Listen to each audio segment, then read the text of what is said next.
राधा राधा राधा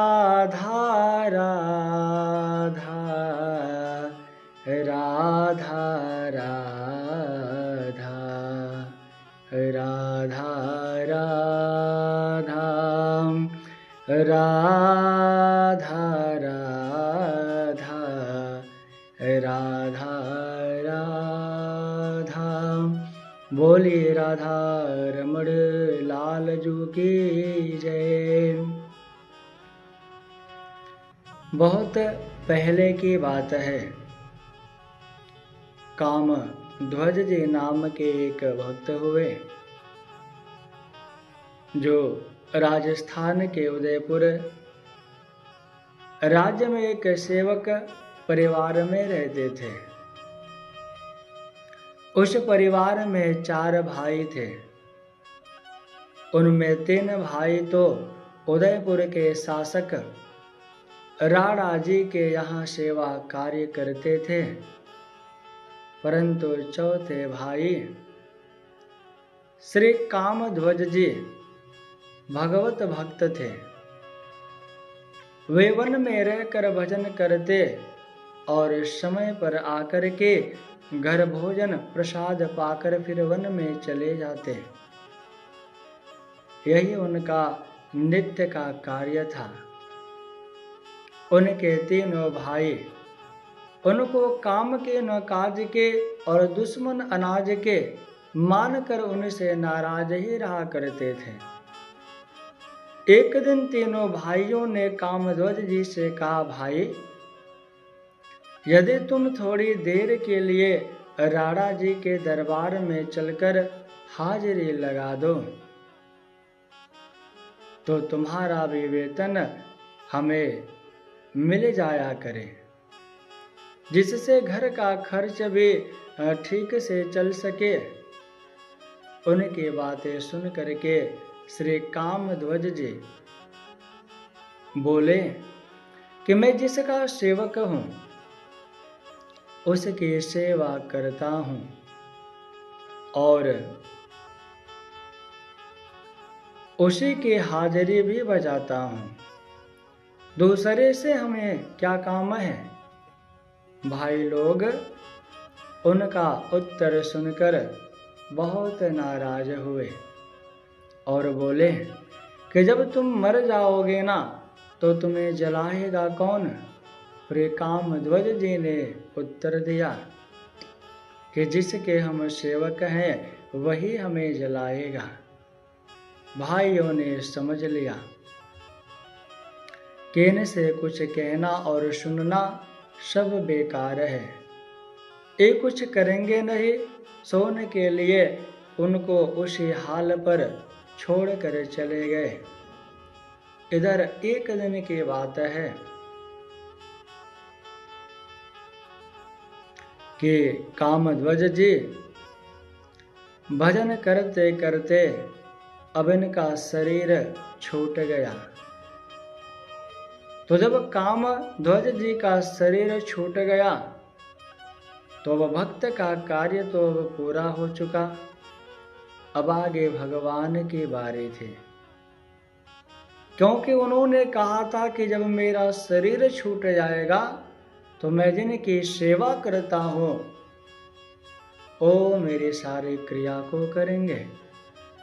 ऐसे में भक्त के कथन के पूर्ति करने हेतु अब भगवान को स्वयं वहां पे अपने सेवक को भोजना पड़ा। ऐसे ही कामध्वज जी का शव वन में पड़ा हुआ था। बंधु बांधवों को कोई खबर नहीं थी और ना ही वे खोज खबर रखना चाहते थे, परंतु दीन बंधु भला अपने ऐसे अनन्य सेवक को कैसे भुला सकते। उन्होंने अपने सेवक श्री कामध्वज के दाह क्रिया का भार अपने सेवक श्रेष्ठ श्री हनुमान जी महाराज को सौंपा। आज धन्य हो गए कामध्वज जी उन्हें जो सौभाग्य मिला वह तो ऋषि मुनि देव मनुज सबके लिए दुर्लभ था। स्वयं भक्त राज श्री हनुमान जी महाराज उनके लिए चंदन की चिता तैयार करते हैं।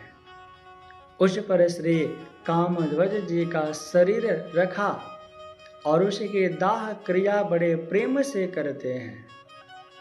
जिस वन में कामध्वज जी रहते थे ना, वहाँ बहुत से प्रेत भी रहते थे।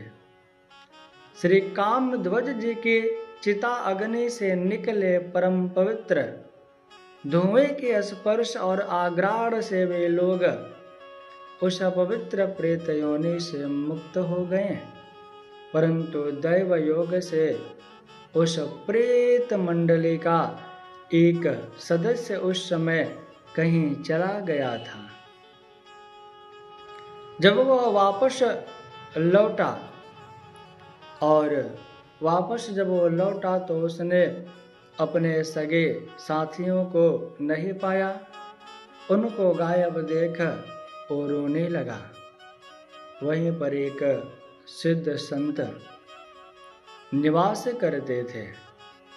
उनके पास में आकर के जब उसने पूछा तो सारा वृतांत संत जी ने उस प्रेत को बताया।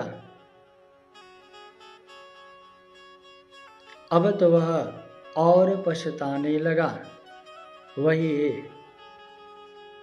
उसने उन सिद्ध संत से प्रार्थना की कि प्रभु मेरे ऊपर कृपा करें। अब इस पुण्य आत्मा पुरुष की चिता में अग्नि अवशिष्ट है, आप थोड़ा तृण काष्ठ इसमें डाल दें तो इसमें से धुआं निकलने लगेगा और उसके स्पर्श से मेरी भी मुक्ति संभव हो जाएगी। संत हृदय नवनीत समाना। संत ने जब उसके इस दुख को सुना तो उसके सच्चे भावना से वे द्रवित हो गए। चिता अग्नि में वे पुनः तृष्ण काष्ठ आदि डाल दिए, जिससे उसमें पुनः धूम उठने और उसके स्पर्श से ग्रहण से वह बचा हुआ प्रेत भी मुक्त होकर भगवत धाम को प्राप्त हो गया। बोलिए भक्त वत्सल भगवान की जय। इस कथा का सार यही है कि हमारी निष्ठा यदि प्रभु के चरणों पे पूर्ण रूप से हो जाए ना, तो भगवान अपने भक्तों के मान को रखने के लिए किसी न किसी रूप में अवश्य ही आते हैं और आकर के हमारे कार्य को कर वे सिद्ध करते हैं कि प्रबल प्रेम के पाले पड़कर प्रभु को नियम बदलते देखा। खुद का मान भले टल जाए, भक्त का मान न टलते देखा। भगवान हर उस जगह पे अपने सच्चे भक्त के लिए समर्पण हो जाते हैं जो उनको ही अपना सर्वस्व मान लेता है। बोलिए श्री कृष्ण कन्हैया लाल की जय।